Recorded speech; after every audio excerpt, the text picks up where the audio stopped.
Hello, everybody, and welcome to the University of Houston College of Education's interview with author Jason Reynolds.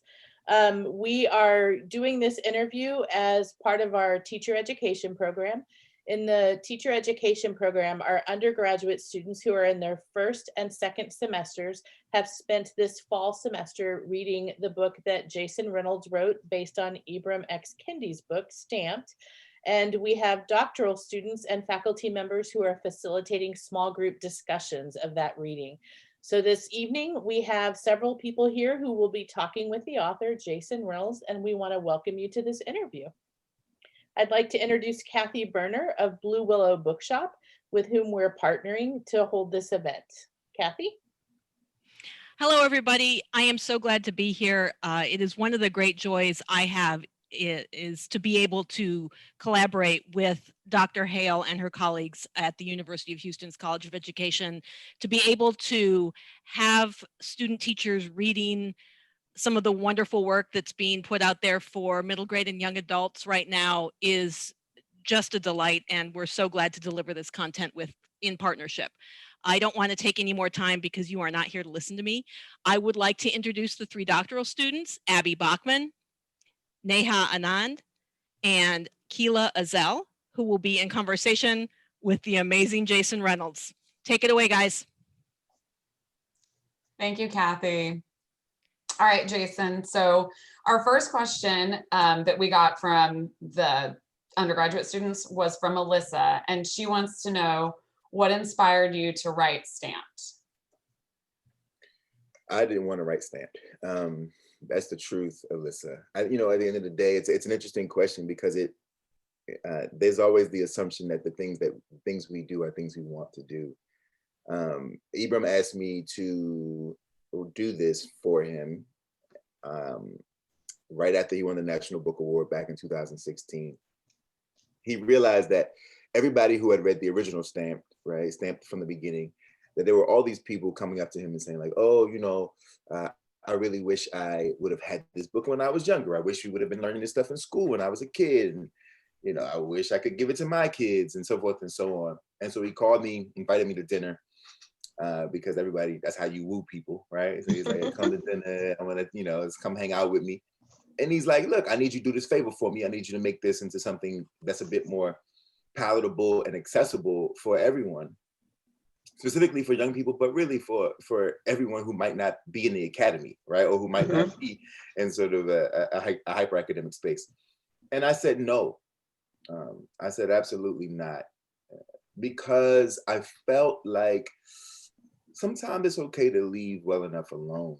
It's like he had worked so much of his life had been spent doing that research and working. And for me to kind of come in and take it and tamper with it felt a little bit sacrilegious and a little just a little disrespectful, even though he was the one asking me to do it. It was kind of like, I think you should just let it live. He asked again a couple months later. I said no again. He asked again a couple months after that, and I said no again. I continued to turn him down. And eventually he sort of wore me down and he convinced me that this could be something much bigger than both of our lives. And both, it's like at the end of the day, we only get a limited amount of time here.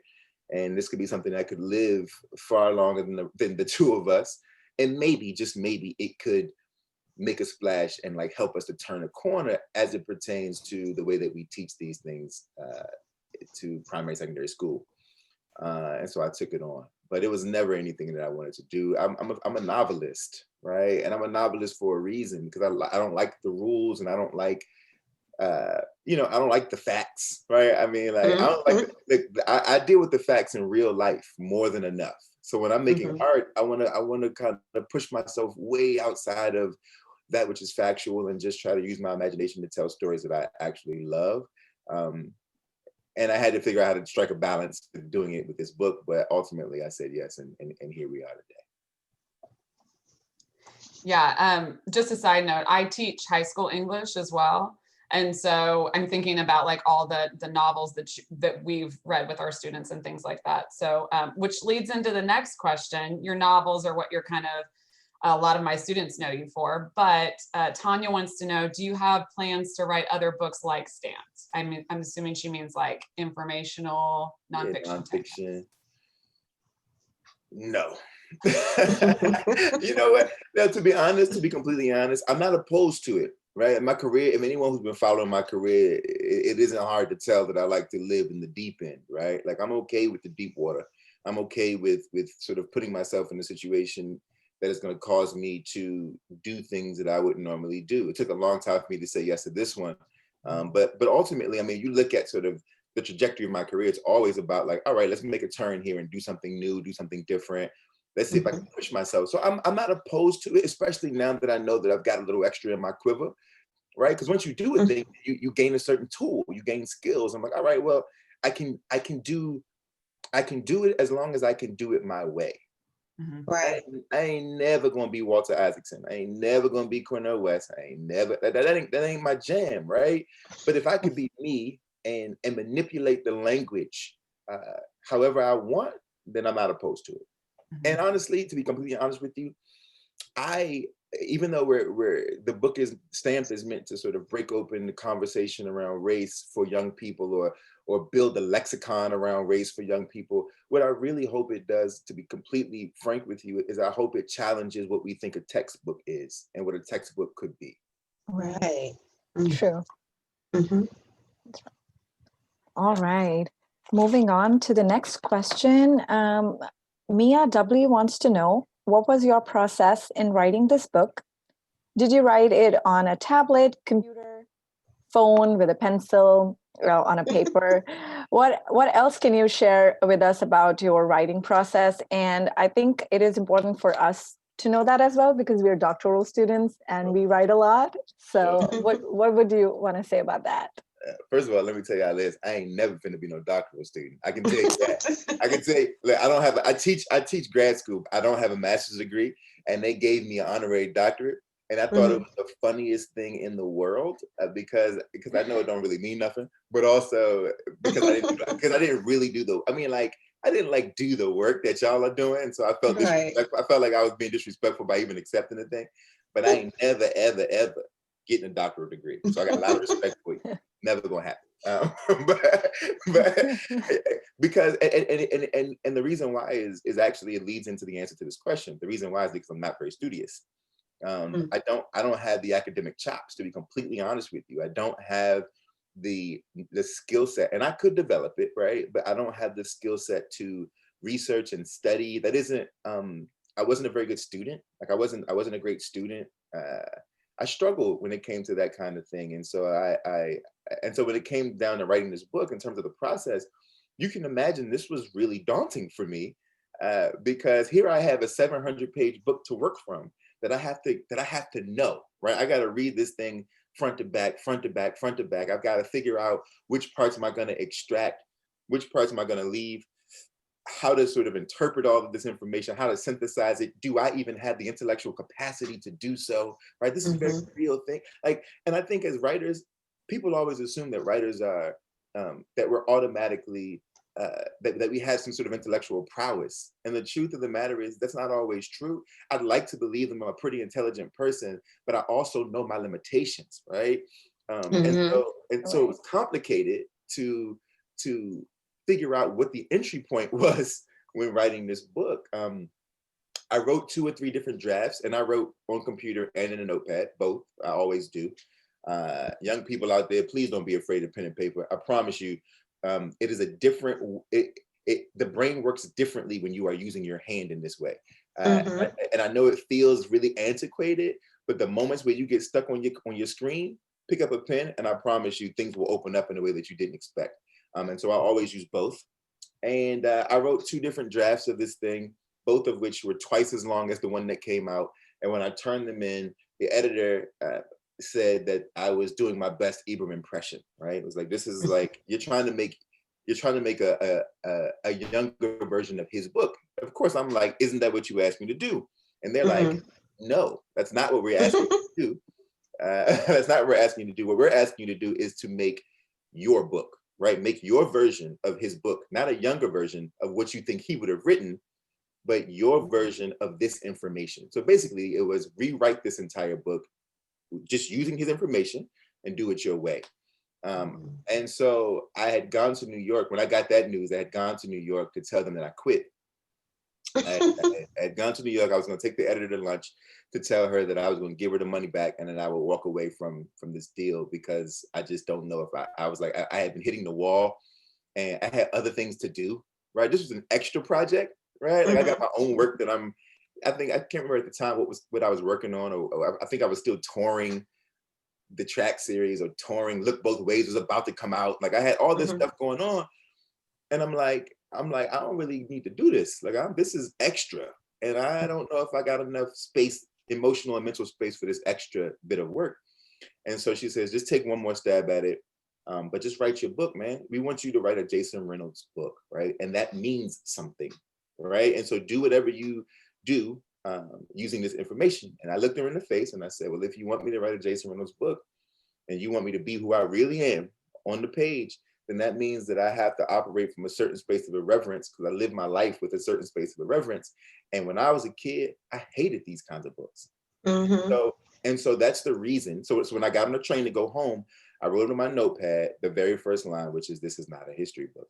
Because that was like, because 14-year-old Jason would have wanted to know from the beginning, is this going to be another history book? Because if it is, I ain't finna read it, right? but if you're going to convince me that it's not, then I might actually lean in a little bit. And so I had to make a mess of his book in order to find this sort of new version of it. Took a long time, but I got there.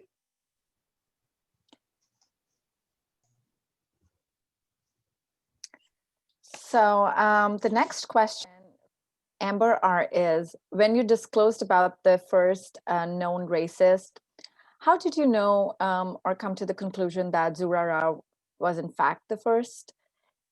Isn't it possible that there were other priors to Zurara that may have been worse? So this is a good question. And the answer is, of course, it is possible that there were other people before Zura. First of all, it's possible all the time that history is slant, right? That we're all sort of deducing the best we can based on what we know. And so the way that this was deduced, the way that Zurara was sort of chosen as this world's first racist, isn't because he was the first person to do a racist thing. Absolutely not, right? We know for a fact that that is not the case. I mean, he was working for somebody else who was doing the racist thing, right? The reason that Zurara is cemented as the world's first racist is because Zurara was the person who actually wrote the story. Zurara was the one who documented it and who spun the story into oppression and captivity being a benevolent task, right? And because of his document, that one sort of idea proliferated all over Europe and literally created the system that we know of now as racism, and with all of its nuances, right? And that's the reason why we give it to him. Man, it could have been his boss, right? It could have been his boss's father. It could have been, I mean, there's tons of people that we could have pinned it to, but this speaks to the power of documentation, right? Because he was the documenter of the thing, he is the one who inherits the title, because he is the one who operated with the most power, because he is the one that had the power to proliferate. This is the reason why I always get on my little brother and everybody about them sort of hating to write. This is the power. This is the power of writing. In the same way that Zurara wrote something down, literally spun it from his imagination and set forth 400, 500 years of oppression. Today, writers can spin other things from their imaginations to perhaps spawn 400 or 500 years of freedom, right? If we understand, this is the reason why chattel slavery in the 1700s, how they called a slave writing. We know what they did if they caught you reading, right? But if they caught you writing, they gouged your eyes, they draw and quarter you, right? It was even more brutal if they caught you writing. If they caught you writing than if they caught you reading. And there's a reason why. Because if you can write, you can spread information. And you can document things for posterity. See, we and I'm gonna stop in a second, I can feel myself. We think about oral tradition in a very specific way, especially as a Black person, right? So the Black community, it's this thing where it's like, hey, look, man, we are oral people. We believe in oral traditions. We believe in this, that, and the third. We pass things through voice, this, that, and the third. Mm-hmm. Africa also invented written tradition. Right. We are also a tradition of people, who believe in written tradition as well. we don't always talk about it, but we also are the people who started that whole thing too. And so the issue with oral tradition is that as powerful as it is, I mean, you can see it in the Black church, you can see it in all the oration, all the oratorical skills. But the issue with it is that even though it taps you in here, it also becomes really, really ephemeral and ethereal really quickly, right? And you have to rely on yourself to remember the words that are said, even if you never forget the feeling. What we need, though, is to be able to go back and double check and reinforce our feelings, opinions, and our thoughts, right? And that's what the written word does. And that is a powerful thing, to take a thought and give it to a person, and they can actually hold it forever and give it to another person, because it's a physical, tangible object. Mm-hmm. Right. All right. So next question. Larry wants to know, in what ways do you think the history of racism has affected others who are not Black or white in this country today? First of all, a few ways. Here are ways that it has affected everyone who is not Black positively. If you are in America specifically, and you are not a Black person, and you are not a white person, but you are an immigrant of any sort, right? By the way, shout out to the immigrants. Figured I should just put that out there. You can edit that out if you want, but you know, it is what it is. but if you are in fact an immigrant, don't be afraid to thank a Black person. The truth of the matter is, the reason that you can come here and build a life for yourself and not have to go through, and y'all got your own struggles, of course. I know what my Muslim brothers and sisters, I know what my Mexican homies are going through. I know what my South Asian homies are going through, right? You know, it's a real thing. But the American dream and the idea that you could come here and build a life for yourself, the people who paid the price for you is me. Mm-hmm. Right. The people Very who made well that said. foundation. We don't talk about it, right? It's a very real thing. The Black Americans, specifically those who came through the tradition of chattel slavery, paid a huge cost for every other non-white immigrant to come here and flourish. Precisely. To come here and flourish, right? So that's the first thing. That's the first effect. There's a positive effect for you. In terms of the way it affects you in other ways, I mean, ultimately, you know, America is still the standard of America. The way that America views itself is still a place where the standard is white, and so it don't really matter if whatever you are, you still are going to have to sort of deal with the fact that you are going to be othered for no other reason than the fact that you're not white, right? Now, your proximity to whiteness makes your life a little easier, right? If you happen to have any proximity to whiteness, whether it be by the way you look, whether it be the texture of your hair, right? All sorts of things can sort of give you a bit of a lift. But ultimately, if you are a non-white, first of all, I mean, look, if you're non-white, let alone if you're non-white and a woman, let alone if you're non-white, a woman and not a Christian, or non-white, a non-Christian, non-white woman who owns no property, right? We can go on it, right? Like we're talking about a tough time here. We're talking about a tough time here, and all of that's rooted in the beginning and the racist sort of origins of the country, despite what it wanted itself to be, or what it proclaimed it wanted to be. America can't. It calls itself a multicultural country, and it's multicultural in the way that like a salad is multicultural, right? It's like you got tomato and you got cucumber, right? And you got a whole bed of lettuce, right? And we're like, yo, this is a salad. But the truth of the matter is that I could take the tomato out and I could take the cucumber out, and as long as the lettuce is there, it'll still be considered a salad. Meaning that cucumber and that tomato, which is me and you, we're actually not a part of it as much as we think we are, right? Because we're not at the base of it, right? We're not the thing that sort of is what the salad is, even though we technically are. But imagine if America was more like a smoothie, then we actually be multicultural, right? But that's not what it Right. is that we are. How are you going to be a multicultural country and still call yourself a Christian country? Mm-hmm. And look, and I ain't got no problem with nobody's religious beliefs. I'm just saying it's difficult for a person who is not a Christian to feel like this is the home for them as a multicultural bastion when the country proclaims Christianity as the national religion. That's complicated. How are you gonna It be a is. multicultural country when you can't wear your traditional garb to your corporate job? Mm-hmm. Without somebody cutting up. Yeah. Mm-hmm. Like, are we really, really pushing for multiculturalism, or are we pushing, like it's the difference between tolerance and acceptance, right? Like we preach tolerance in America. And I think tolerance, I mean, for all of you out there who understand your language and want to know what words mean, tolerance is a tricky, tricky word. We should be preaching acceptance. I ain't got to accept everything you do, but I got to accept who you are. Mm-hmm. Right. Mm-hmm. Mm-hmm.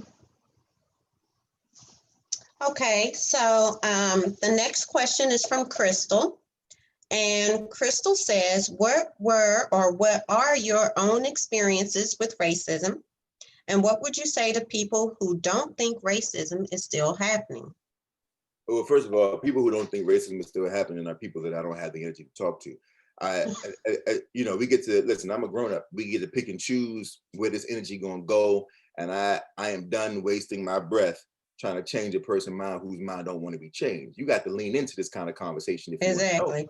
right? Right. I don't have the energy no more, right? One of my OGs, the great Nikki Giovanni. One time I was talking to her and I asked her, did she have any regrets? And she said, you know what, Jason, let me tell you something. I lived 50 years of my life hating people that didn't even know I existed when I could have put all that energy into loving the people who love me. I ain't got the time, right? Yeah. But so that's the answer to that one. But All but right. in terms of my own experiences with racism, I think Shush, there are lots of moments. I mean, look, you're talking to somebody who has written about this in ways that make people uncomfortable for children, and have traveled all over this world talking about it. So you can imagine what it was like when I came through Baton Rouge. You can imagine what it's like being banned in Texas, Mm-hmm. and getting cease and desist letters in the mail, and getting phone calls from police officers and lawyers who tell me that I can't show up to a particular place. You can imagine what it's like to get to the University of Missouri and had the cops called on you, though I was invited there, but they thought I would incite a riot. You can imagine what it feels like to get letters from people in Iowa who are upset because teachers' jobs are on the line just because they're trying to teach this stuff, or what it feels like to be approached by the Klan in real life. Right. In real life.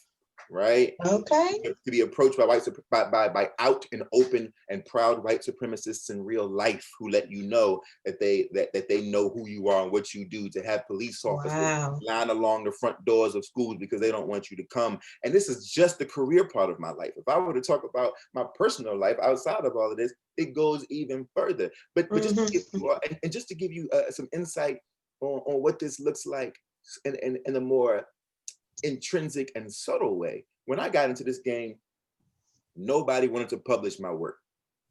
And it's not because I was look, Walter Dean Myers existed, Jacqueline Woodson existed. There were people, especially Walter, who was writing. I'm his son, right? I'm his child, right? I'm coming from that tradition, writing work about Black kids who come from certain environments and giving them some light, some life, some balance and integrity. And nobody wanted to publish my work when I first got in the game.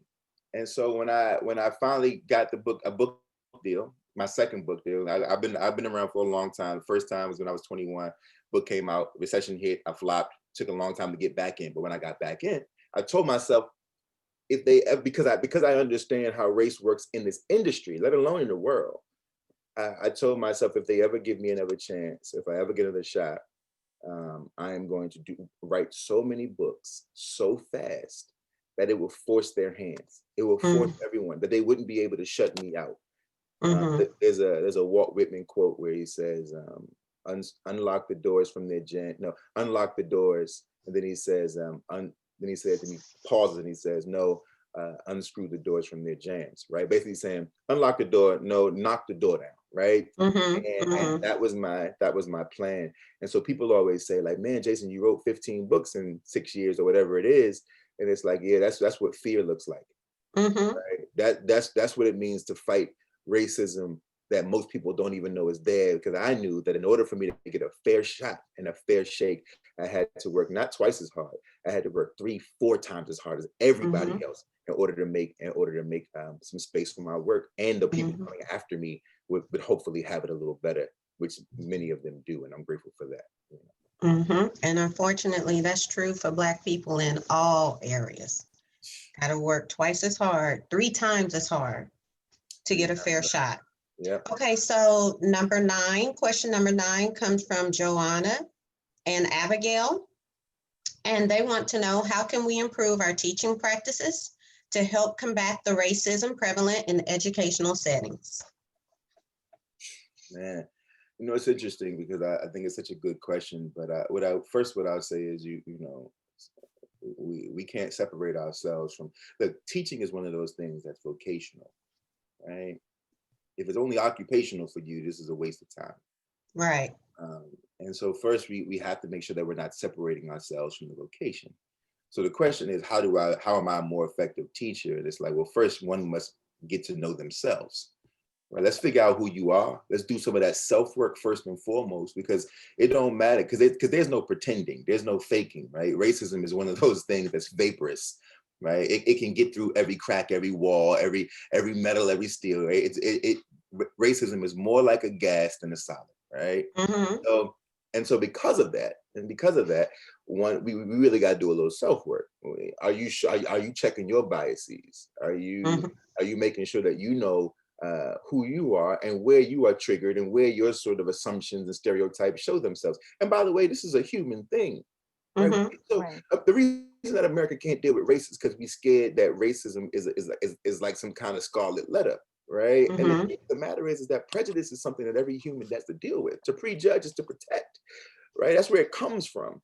But we have to be honest about the systems in place that sort of put us where we are. As a man, I got to be honest about the fact that every single day that I got to fight and combat my own misogyny.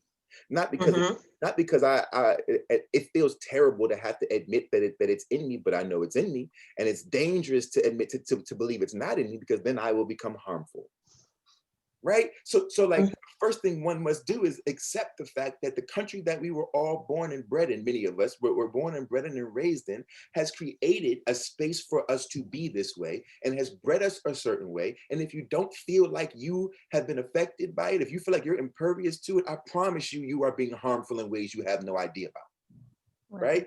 Now, when we approach the classroom, if you want to know how to be a little less harmful in the classroom, it ain't even got nothing to do with race. I think it has everything to do. I live by 3 rules. I give everybody these 3 rules, and I hope you all take them to heart. They worked for me over the years, not just in the classroom, but in life in general. I think everyone needs to feel connected to is humility, intimacy, and gratitude. That's it, right? Humility, intimacy, and gratitude. Teachers, we got to figure out how to exercise some humility. You don't know everything. So if you're talking to a kid who has lived experience in the thing that you're teaching, right? And that kid raises his hand and says, "You wrong," before you get all in your feelings because of your ego, right? Take a moment and figure out if maybe somehow, 1, get this young person to explain why you're wrong, and 2, sometimes you got to admit when you are. Sometimes you got to say, maybe you're right. Let me go and do some research and figure out, maybe you're right. I think every teacher should start the class by saying, "We're learning this together." I think it would be amazing. It changes the temperature of the room, and then it helps to develop intimacy. And intimacy is all you really need to be a good teacher, because all you really need is them to trust you. A little intimacy goes a long way. Teachers be like, "I don't know why I can't get this young person to just tell me what's going on in their lives." Well, why would they tell you when they don't know you? They don't trust you.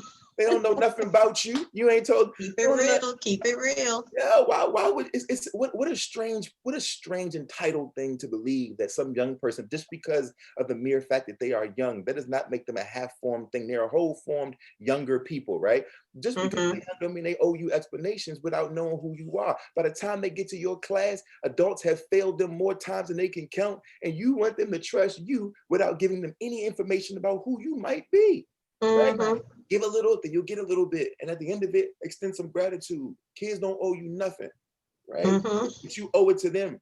So thank them for showing up to your class every day. You'd be surprised how it changes the temperature in the room. Some of them babies ain't been thanked in months, because adults seem to think that children shouldn't be thanked. Only adults should be thanked. We call kids entitled, but adults are the most entitled people we're the most entitled people in the country. because we believe we deserve respect merely because of our age, merely because we're over the age of 21 years old. It is foolish. It's foolish. So say thank you, because some of them babies had to jump through hoops to get to your class. And if they not there, if they don't come, you ain't got no purpose in life. The least you could do is say thank you. If you do those things, all the racist stuff will fall to the wayside anyway. If you do it right, you won't be racist because you have thought those things through. A lot of soul searching. So often students come to my class. I teach 9th grade, so they come to me from middle school. And so often when we read things, they just expect there to be one right answer. And we have to have a whole conversation about how you guys make meaning from a text based on what you bring to it. What I associate with this text and what you associate with this text, they're completely different things because we're completely different people with different background experiences.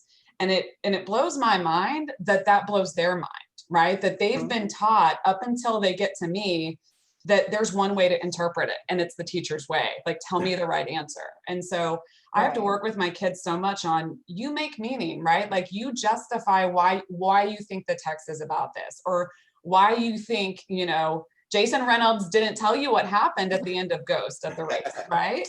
That's what they get me with all the time. They're like, but why? I'm like, and that's intentional, right? And that for that very reason, right? Like you get to exercise your deduction skills. You get to put together. You get to sort of activate your imagination. You have your right answer. My thing is, every answer, there is a space for every answer as long as you can defend it. It's exactly what I tell them. You know what I mean? Yeah. So that kind of leads into our next question, and I know I've heard you say before, well, I'm not an educator for sure, like in the classroom, so I can't tell you, but a lot of students, and specifically Caroline, wanted to know, what would you say is the best way if you wanted to use stamped in the classroom to go about it to avoid parents flipping out? Yeah. Parents cutting up. Listen, I've had enough of that. To be honest, I don't know. And that's the truth. And I'm always careful to give answers about communities that I don't know about and about dynamics, right? I don't know the school. I don't know the dynamic or the community in which this person is living in. And so I'm always careful, because I ain't finna put my job on the line. I'm not interested in jamming teachers up like that. So I'm careful about it. What I will say is that if in fact there's a lot of pushback about this book, just know that book clubs are extracurricular. And you can figure out other ways to do it. I wish it could be curriculum everywhere, but I know that's a bit naive, and that there are places that are a little less. I don't know. I mean, look, Texas. I got a lot of love for Texas, but y'all are also the state that says that slaves were migrant workers, right? In your textbooks, right? And so like I say, Texas has been good to me. I got a lot of love down there, but Texas concerns me sometimes when it comes to this conversation, and so I'm just a little careful here. That's all. But try, and you may have to get creative. But whatever you do in the midst of your sort of figuring it all out, if it requires you to edit the book, figure out other ways, because that's what can't happen, right? That's what always happens, right? Right. You figure out how to redact things. And as long as we can redact things to make people feel comfortable, then all of a sudden it's all good. And it's like, no, the truth can't be redacted. And the complicated bits of our history shouldn't be redacted. Because with that redaction comes the redaction of a whole people. Right? And that's a complicated and dangerous thing that has been happening for far too long. Yeah, and I feel like that's the reason we're in the situation and that we're having right now. Yeah, like our stamped group, we're all facilitators for these pre-service teachers in these stamped groups, and that's what our focus of our last group is the way that our educational system has embedded racism, the systemic racism in the educational system, and it's so built up to this point that taking out and editing is doing the exact same thing that we've been doing. Right? It's deeply rooted. Yeah. It's deeply rooted. Right. So we're gonna skip ahead to another question that I read this question. I was like, oh, like I haven't heard you answer this in any other interviews. And maybe you have, but so Tania wants to know, with being named the ambassador for young people's literature earlier this year, what are your goals to raise young people's appreciation towards literature, and how, if at all, has the pandemic affected your goals? Yeah, good question. You know, when I took on the role, when I was appointed, I knew from the beginning that I wanted to do something a little different. Because typically in this role, you have it's pretty laid out for you, right? It's like your job. I mean, you're an ambassador, right? And that means something, right? It means that your job is to encourage and inspire and perpetuate and proliferate literature, right? Like the poet laureate, Joy Harjo, as the poet laureate, her job is to sort of travel the country and preach the gospel of poetry. That's pretty much what it is that she's supposed to do, and show up at every major event and speak and read her poems, and you know, like that. That's pretty much the gig. I just know for a fact, after spending so much time and so many years around a few million children, that telling a kid to read and write don't work. If a kid doesn't want to read and write, and I show up and say, "Hey man, I got to read and write," nothing happens. It doesn't work. It's not. It's nobody has ever done a thing because you told them to. Mm-hmm. Like I wish that we all worked that way, but it's just not the way things go. And so, what my platform with the mission from originally, of course, things have shifted a bit because of the pandemic, which I'll get to in a second. But originally, my plan was to come through the back door. Right. First of all, I wanted to go to all small towns in rural America. I wanted to go to the heartland and really kind of show some love to the young people out there, because despite all of the nonsense that adults argue and fight about in our worlds, important nonsense in our worlds, there are still children here despite all of the political hoopla, right? Mm-hmm. So like children shouldn't be politicized. Mm-hmm. And when I say politicized, I don't mean that children aren't political forces, because they are. I mean that the lives and the futures and the fate of children should not be something that we argue about. It should be the one thing that we can all agree about, right? Let every kid, no matter what you look like and where you from and what race you are, and what your religious background is, what you identify as gender-wise, none of those things should matter when it comes to our babies. And so I go to the places that everybody, if you live, like I'm a city kid, East Coast, right? All of that kind of stuff. And we come with our own set of arrogances. And I want to go to the places that a lot of my friends and family ain't never gonna go. And I want to show some love, because the kids are reading these books there too. Right. And I want to go there, and I don't want to talk about reading and writing. I wanted to do a town hall meeting where you pick the knucklehead kid in the school or in the neighborhood, the one that's always jammed up and in trouble. You have him or her come up on stage with me. I put the medal around their necks and I say, look, I'm the ambassador of young people's literature, but you are the ambassador of your town. This is your town. Now here's an opportunity.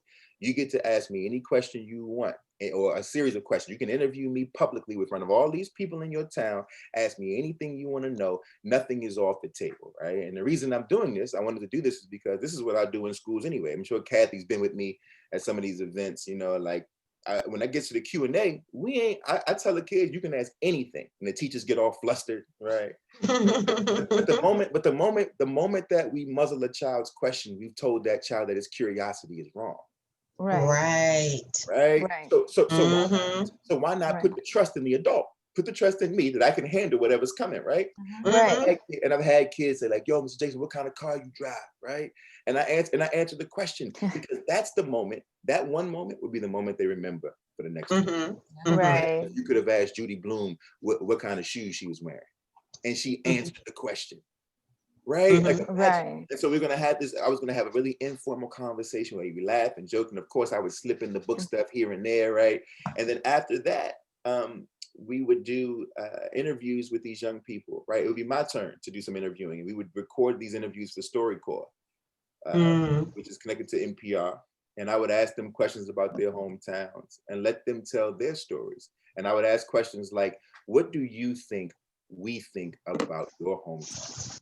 And you get to have a little youngin' out in Nebraska or in Iowa or Kansas or parts of Pennsylvania and Ohio. You get to hear them. And then I could ask, what do you think of your hometown? And you can hear the pride in their voices and what they think about their homes. And then you get the oral history of rural America from the mouths of babes. It's different when you hear it from a child, right? And it breaks down some of our walls.